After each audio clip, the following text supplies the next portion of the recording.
Yda ni am dderbyn fel Gwyddelod neu Lydawyr bod yr heniaeth yn yr oes newydd garlamus hon yn debyg i gwrwgl neu i glocsia. Ynta, yda ni am i'r Gymraeg a phob dim sydd ynghlwm â hi bara yn wirionedd yn ein bywyd ni. Un frawddeg o ddeddf sydd i hangen i unioni'r cam wnaed a ffriod iaith y wlad yma 474 o flynyddoedd yn ôl ac i'w diogelu hi a phob dim sydd ynghlwm â hi unwaith ac am byth, sef rydym ni, Lywodraeth Cymru, yn datgan bod i'r Gymraeg o hyn allan statws swyddogol ym mhob man ac ym mhob dim yng Nghymru.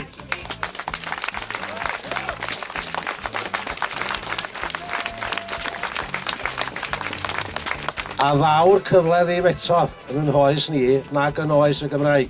Diolch yn fawr chi. Es i heibio am yn deg a bod sgwennu ar y wal rhyw iaith anweddus a dwi ddim yn feddwl cynnwys.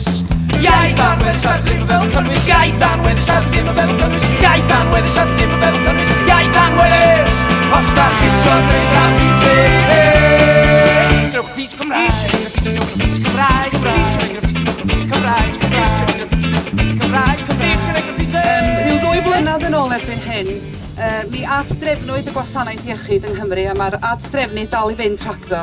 A mi grewyd 7 o fyrdda iechyd lleol ac yr un y bwrdd iechyd sy'n y gwasanaethu ni yn yr ardal yma, bwrdd iechyd Betsi Cadwaladr, bwrdd iechyd Prifysgol Gogledd Cymru.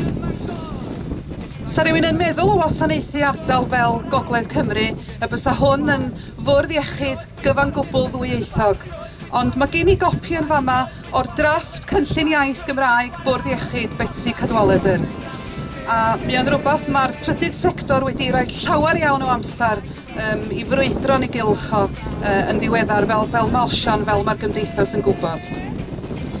Rhywfaint o gefndir I chi ryw flwyddyn a dipyn yn ôl, mi hysbysebwyd swydd Prif Weithredwr Bwrdd Iechyd Gogledd Cymru ar gyflog o dros 200 o filoedd y flwyddyn. A mi hysbysebwyd y swydd gan y cynulliad drwy gwmni o Loegr a mi oedd y swydd ddisgrifiad hwnnw yn dangos yn glir iawn bod y gofyn I fedru'r Gymraeg ddim yn hanfodol, ond mi oedd y swydd ddisgrifiad yn mynd gam ymhellach ac yn deud nad oedd dim angen dysgu'r Gymraeg chwaith. Rwan dyna chi rhywbeth oedd o gynulliad cenedlaethol Cymru.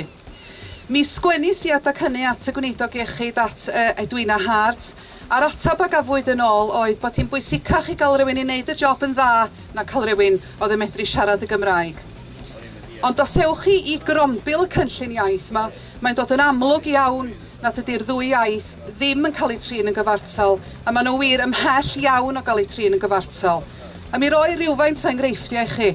Maen nhw'n deud y bydden nhw'n hyrwyddo o hybu'r defnydd o'r Gymraeg yn y gwasanaeth iechyd, ddim ond pan fo hynny'n bosibl. Maen nhw'n dweud y bydden nhw'n cynnig gwasanaeth y newis iaith claf, dim ond pan fo hynny'n bosibl. Maen nhw'n dyrannu staff rheng flaen I siarad Cymraeg, dim ond pan fo hynny'n bosibl. Felly, yn y 3 enghraifft yna, os di o ddim yn bosibl, does a ddim staff Cymraeg ar eich cyfer chi. A dwi ddim yn sôn yn fama am arbenigwyr meddygol. Dwi'n sôn am bobl sy'n atab y ffôn yn Ysbyty Gwynedd. Mi fedrwch chi ffonio fyny na cael neb yn siarad Cymraeg efo chi, ac yr unig addewid sgynnyn nhw'n y cynllun iaith ydy wneud na rywun gysylltu nôl efo chi. Wel, sut mae hynna'n trin y ddwy iaith yn gyfartal? Chwar fel droed yn glaw ar mwd, chwar fel droed yn glaw ar mwd, chwar fel droed yn glaw ar mwd, chwar fel droed, os da chi isio. A dyna pham I ni wedi bod yn ymgyrchu am fesur iaith newydd. Mesur iaith fydd yn rhoi sylfaen gref i'r Gymraeg. Ni ddim yn dweud bod y mesur iaith yn mynd I datrys bob problem ynghylch yr iaith Gymraeg. Ni ddim yn dweud naw gwbl, ond ni'n dweud bod yr egwyddorion yn y mesur iaith yma a'r pethau ymarferol fel hawliau yn mynd I roi sylfaen gref i'r iaith Gymraeg, yn rhoi cyfiawnder i'r bobl sydd eisiau defnyddio hi heddi, ond yn hefyd yn gosod y sail na ar gyfer datblygu a normaleiddio'r iaith Gymraeg yn y dyfodol. Komisiywn Iaith Bobl Cymru, Mr Corey Cunnington.